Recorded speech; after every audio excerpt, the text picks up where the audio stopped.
Hello, everyone. Welcome to the Lead DevRel podcast, where we weekly, after a short break, bring you the latest news and trends in DevRel and tech and everything that's happening in our space. Today, opening up season 2, I have Sabrina together with me. How are you doing today? Hey, Dani, I'm super excited to kick off this new season and with a spicy topic ahead of us already. So I can't wait to get started. Do you want to tell everybody what we're going to talk about today? Oh, yes. So, guys, today we have like Sabrina said, a crazy spicy topic, which is why do many people both left and failed in DevRel? So I think this is kind of like a very controversial topic, very interesting to jam on because we always talk so much about how to build a great DevRel strategy, how to attract more developers to your community, and many in betweens around that.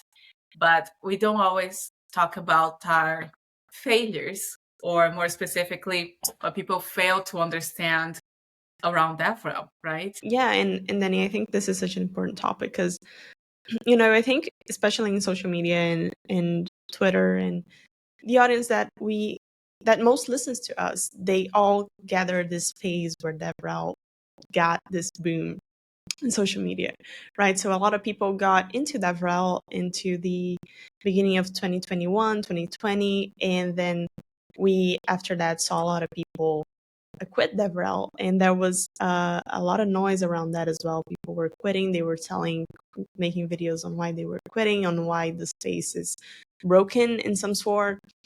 So it's very interesting to talk about, okay, why did that happen looking back, as now we can see a very more mature look into DevRel, even from the social media aspect. People are understanding that's maybe a little bit more than what was being shared earlier.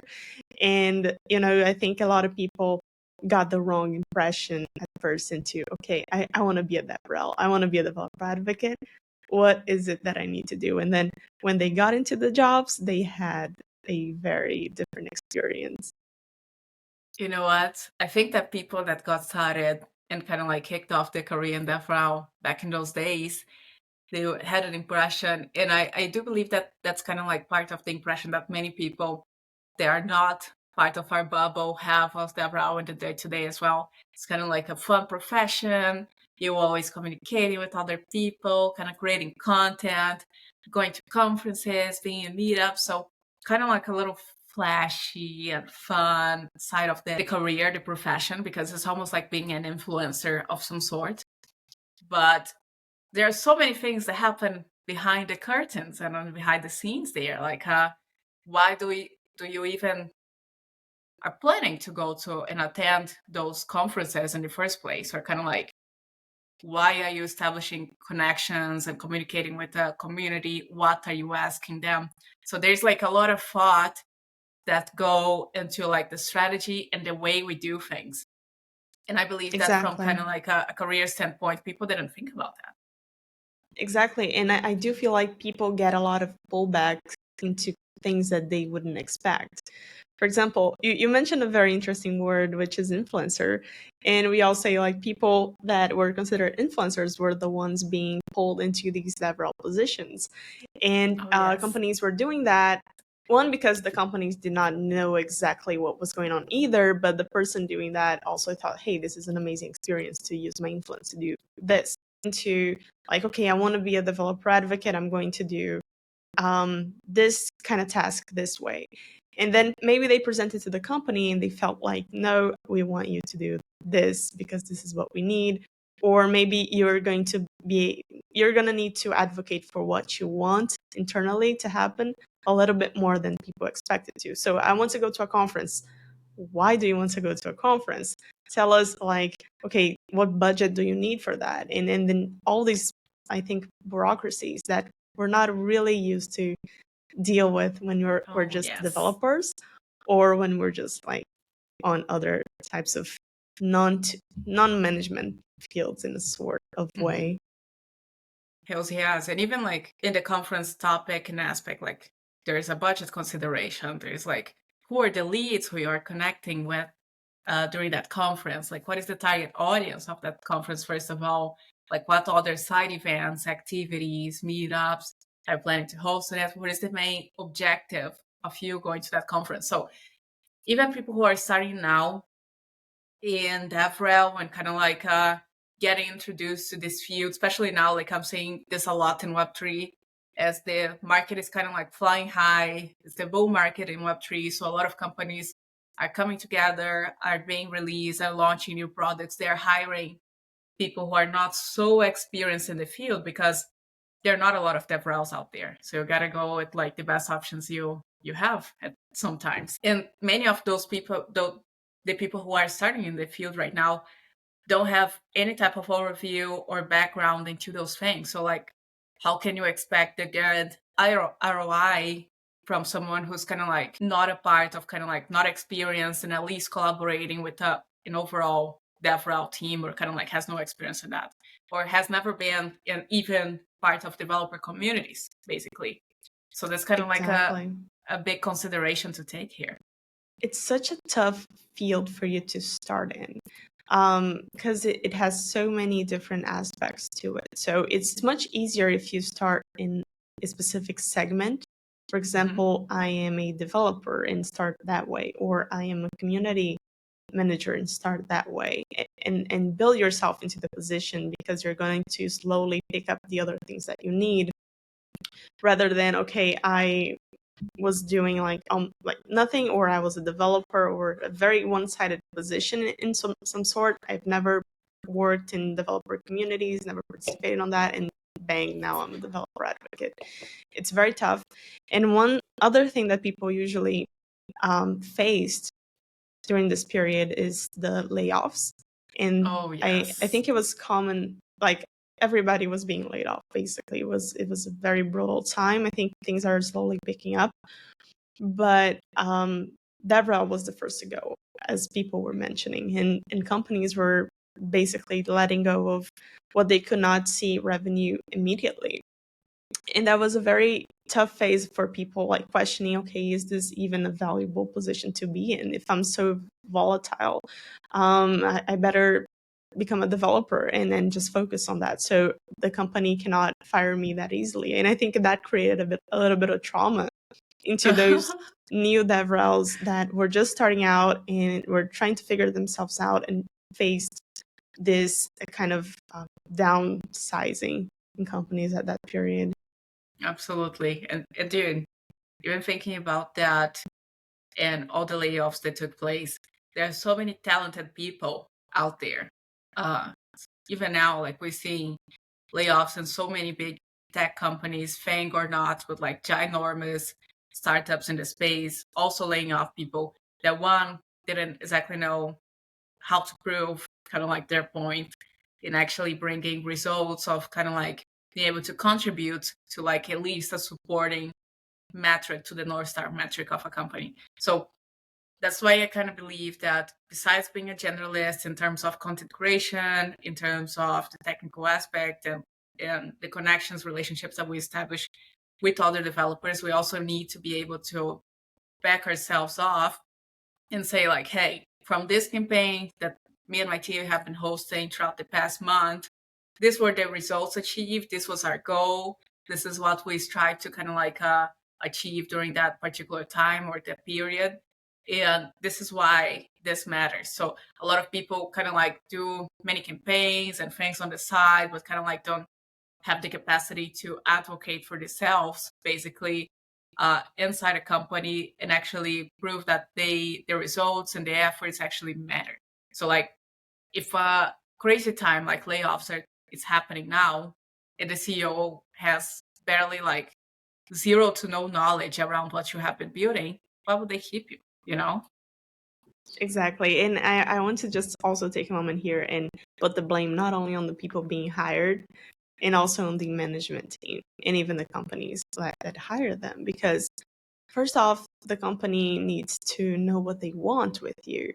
And, if they're only hiring you because maybe you are an influencer, or you've done like some projects, but you're not exactly ready for a DevRel position, and they don't have a proper manager for you, they just drop you there, that's much more on the company if you fail than on yourself, because it's a very tough position. And if you don't have nobody to guide you, then it's like all you for yourself trying to figure out a very tricky situation. And the chances that you're going to fail are much higher than that. Even though we all love to romanticize, I think, capacity of a person to, go through different environments, struggle, but find a way and stuff like that. This is something that if you're new, it's very likely that you're going to need experience to learn all of that, and not having someone to guide you, or at least have the patience with you, like at an exact investment. For example, oh, I'm going to invest into this person. I see they have a very good capacity and potential for being a DevRel, and I'm going to invest them in like 1 year, 2 years period of time, and then I'm going to see what happens.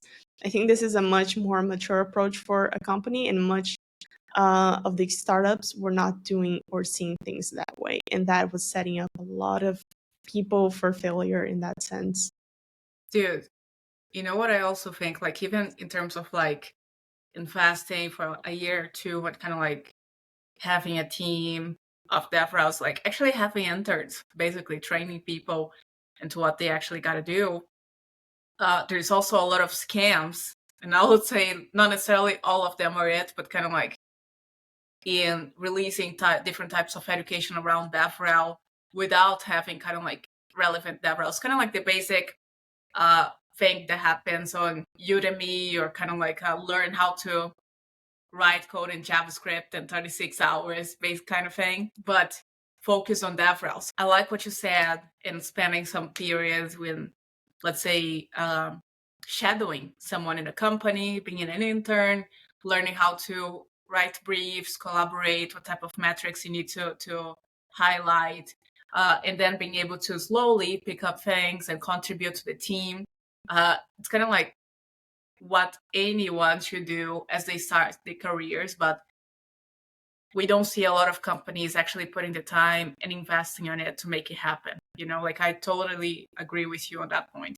If we're not making an Exactly. effort from a company internally, we're not getting the best in terms of like people's contribution throughout the years.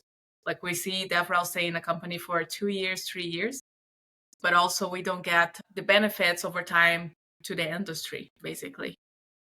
Exactly. You don't just hire like a bunch of interns and juniors and let them run and create your entire program from zero. You know what I mean? So you're going to need someone to guide them and show him how it's done from their experience in some way. So I do think a lot of companies were lacking in that. And I do think if you're looking into getting started in DevRel and you're in a similar position, look into the company and the team that you're going to be getting into, because that's going to play a very big role into whether you're going to be successful into that company or not. And wanting or not, I think DevRel is a very face fronting position in terms of a lot of people are going to be watching you and what you do in terms of your company's community and your own community if you have one. So it's very important that you're setting yourself up for success into, okay, this company looks like I can spend a while here and learn from them. And I think the learning part is really the most important. And, we're always trying to share. And I think me and Dani actually talked about this very topic a lot of months ago, and it came to us to start, even I think in the initial conversations, right, Dani, about starting Lead DevRel, to teach a bit more about, okay, how to get successful, and a few tips from our experience to help you guys. But honestly, every case is a different case. When it comes to DevRel, it's not going to be a one size fits all solution very difficultly. So this is why it's so important to have this, I think, mature higher management along with you. It can be your CEO if you don't have like a superior, but at least that is working very closely with you. It's going to be very difficult for you to be like managed by marketing or product or engineering and having to do something completely different in scope than what those teams are doing in general. Absolutely. Like even thinking of putting together an overall developer relations strategy, you need to be moving in parallel to the other teams and first and foremost to your company's goals, roadmap, and North Star metrics. Because even if you put together like a 12 months roadmap and strategy for events for 2024, and your company is working in field decks, they have a roadmap planned out to release a product that will, a feature or whatever, a new product that's going to position them in X and Y, and you have no visibility of that or no thought into that, like you're gonna miss a lot of opportunity in marketing the product, connecting with the best developers, the best companies, and even attending the best meetups that could benefit that particular stage and segment of the company's roadmap, right? Understanding of why you're doing what you're doing is really important, really key. And being able to explain your eyes. That's kind of like a couple weeks ago, we were discussing internally on DevRel if DevRel is politics or not. And kind of like not only the ability of being able to pitch and actually get the yeses from all the stakeholders from your company, but also understand the why you're doing that for the benefits. Is that like bringing any benefits to the community itself or to the company, and actually being able to communicate that in the clearest and best way possible, so having that capacity to understand like the reason behind every single thing that you're doing, it's really important. Yeah. And I don't think people are thinking about that, especially if they don't have the experience to see things through. They think of content creation most of the times. I can see that they quit DevRel, but they continue creating content. And I think this is where we can draw the line between what is DevRel and what is content creation per se. Oh, that's a it feels great like, point. yeah, it feels like those people really enjoyed creating content, but then DevRel is not exactly create content, is it, Dani? No, not really. For those who know, even though I mentioned influencer term here, DevRel is not about being a content creator or an influencer. It's actually putting together like the overall strategy that will actually, and content creation is just one of the pillars in terms of action that you do when creating a DevRel strategy. So that can be like both the events that we have mentioned, so those including meetups, conferences, hackathons, any type of workshops, to the content that you will create over time. So not only the beautiful blog posts that you see flying in your Dev2 and Hashnode publications, but There's much videos, the more advocacy, behind there's that. just so much more.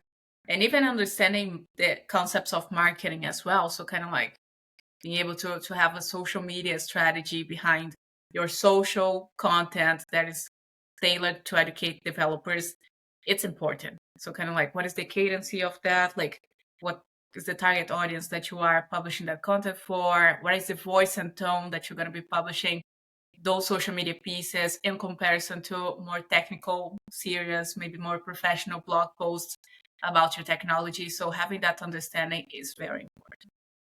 Absolutely. And there's also all the differences between creating content for yourself and creating content for a company. Oh, yes. And there is differences in terms of the audience that's going to be watching you. It's much easier to find a personal audience than a audience for your company. But the content must be really tailored to fit the needs of people building with the product. And when you're just building a personal content, you don't really need to worry about that. And there's all these things that play out. And I do feel like this is where is most clear, where we can see, okay, what is content creation? What is DevRel? And if you're just wanting to create content, maybe you can do a deal with the company instead of becoming their DevRel. Maybe you can do, hey, I love your product. I want to work with it. Maybe create a course, maybe create a book, whatever. And can you sponsor it? Can I get a partnership in that way? And it's going to be much more beneficial for you in the company in that sense, because this is something you both are agreeing to without you needing to work there and achieve certain results and certain metrics and have certain objectives. You're just doing your stuff. And it's that even a benefits good the way company to reward the community, right? Like, let's say it is absolutely right? Yeah, I like that strategy. Yeah, and it's a great way. If you're thinking about it, maybe get them to sponsor your videos, or maybe get in their ambassador program if they have one. Then it's a much, I think, lower lift from your side, and you also get the visibility. You also get the content creation without being like too stuck into what DevRel actually requires you to do. Now, if you're thinking about it in a more, I think, business perspective, in a more like, okay, how can I actually help this ecosystem grow? And this is, I think, the core perspective of DevRel. How can I help those people be successful with my products? How can I help them grow? How can I show all these different opportunities that they can do with this product to help them succeed with whatever they want to build? How do I integrate that with key aspects of the company? How do I integrate that with sales, for example? How do I make it easy to transition to enterprise solutions if people want that? And how do I make it easy to also use the open source solution if that's enough for people to build what they need? And how to make that clear, and also facilitate people walking around your product. So having maybe a developer hub and having these, then you get into content creation, so people can easily walk inside your product and be able to discover anything they need. But the goal there is not the content creation per se, is to facilitate developers to use the product. And you're only going to be doing that if that's a pain point. If developers don't need that, if there's enough things around that, then you're probably going to be wanting to focus on different things that maybe it's a little bit more in touch with what your company needs. So there's all these different aspects that you need to take care, that is not just content creation. And you're going to be, I think, having this maturity to define now is being a bit more present in the community. But it's very nice to see that the layoff parts in DevRel is, I feel like it's over in terms of what we were seeing back then. I don't see as much people with the same problem saying, hey, I hate DevRel, this is just not for me. And there were a lot of those videos back in the day, and I feel like a lot of people are finding their way into DevRel in different ways. So DevRel as a service is one thing. There's a lot of people doing that in that way, or maybe just getting sponsorships or ambassador programs, which is very nice to see the dynamic of companies seeing this in this new perspective, and also creators seeing this in this new perspective. And I think it's the best for both sides, how it's going. I agree. And I mean, even for the layoffs, even in terms of like the financial aspect of it, I feel like at least here in the US, we are in a much better state in markets than we were, especially the end of 2021 towards 2022, the end of 2022. So I feel like it's much better and the market's much more stable. I'm seeing like a lot of more startups hiring and trying to push for their technologies to be implemented and used by more people. And together with that, I would say the biggest concern the people who are getting started in DevRel should be to learn as much as they can in the fastest way possible without having the support of interning positions for DevRels in bigger companies, right? So joining as many communities as possible, trying to get support and a mentorship and understanding all that should be a really great way to kind of like kick things off. And all the layoffs and how many talented people who actually knew what they were doing but did get laid off, and having those people as competition, So yeah. So wow, you mentioned a good point there. But also, just being part of communities is so important, because I feel like you get a sense of what actually is necessary when you get into DevRel, if you even want to get into DevRel. So being part of these communities and seeing how they provide support for you. For example, I don't know, maybe an open source tool that you love, maybe Next.js. Okay, I want to build a project with Next.js. And I'm facing problems. Where should I go? Or what kind of projects should I build? Is it easy to get started? What kind of people can I talk to that are going through the same things? Is it easy for me to get to know these people? And based on these kind of things, you're going to evaluate, okay, is this a tool that I'm actually going to be using? Because if you're using this tool every day, this is probably things that you're going to need to look for. And then being part of these communities, knowing those people, is just going to set a very good base for you as a DevRel, even without you realizing. And I think this is one of the reasons why people in this area often come from these forums when they were younger, and they just like to hang out in these communities and meet people, and they naturally saw, okay, this is something that makes sense for me. And I think this is very interesting. And it also gives you a sense of why should you build a community? Why are you thinking about building a community around this product? And this is one of the key aspects if you're a DevRel to know about. Why is it happening? Absolutely. And like building a community just to have a community is kind of like you're not adding any value to those members' kind of journeys and kind of like aspirations, what they're trying to build with your technology, but kind of like thinking about in what ways you can create opportunities for those members to, one, get value out of your community. You change here. My camera just, It's okay. My battery was exhausted, so you're going to have to see me like this right now. Behind the scenes on Sabrina's background. That'll be the tweet behind the first episode. Get a behind the scenes around her real background. Behind the scenes. What's happening beyond what's being showed. I'm going to try to connect a better one. A second. But continue, DevRel behind the scenes. But yeah, as I was saying, being able to understand like what kind of value you are providing to those members, so they can get value and understand and learn, network, collaborate inside your community is very important. Learn how you can build the best experiences and create the best initiatives to actually provide value to that community, and then from there scale the community by having them also, not only yourself, but also having them advocating for the product, using it in different ways, different side projects of theirs, and even contributing to your sales process by advocating about your product to the companies they are actually working for. So many of the developers that we see participating in hackathons, writing blog posts, or learning from blog posts, educational materials that you are putting out there, actually are hired or working together with a bigger company behind them.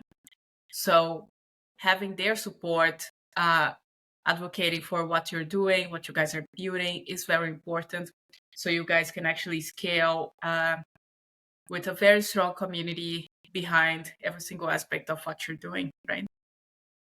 I love it. And I think the final message here is just we're happy that the ecosystem is finding its way, and people are, educating themselves every time more in DevRel. We're very proud of our community and everybody who's learning and teaching us alongside. I think we're both learning so much from everything that we're creating here and every person that we can meet. So it's very nice to see where the ecosystem is going right now. And I think both people and companies are becoming a bit more mature into this. Oh, yes. So yeah, I think this is a nice message to close this off. I think it was a nice time to record this episode as well, after the dust is settled. Absolutely. So yeah, we're happy to be back. Our episodes are back to every single Friday in the end of the week, and excited to create more educational materials with people who are experienced as developers, as technical writers, as developer marketers, and more importantly, developer relations professionals, so we can create some great educational materials for you guys here. Okay, thank you so much, and see you guys on the next one. Bye-bye. Thank you guys. Bye.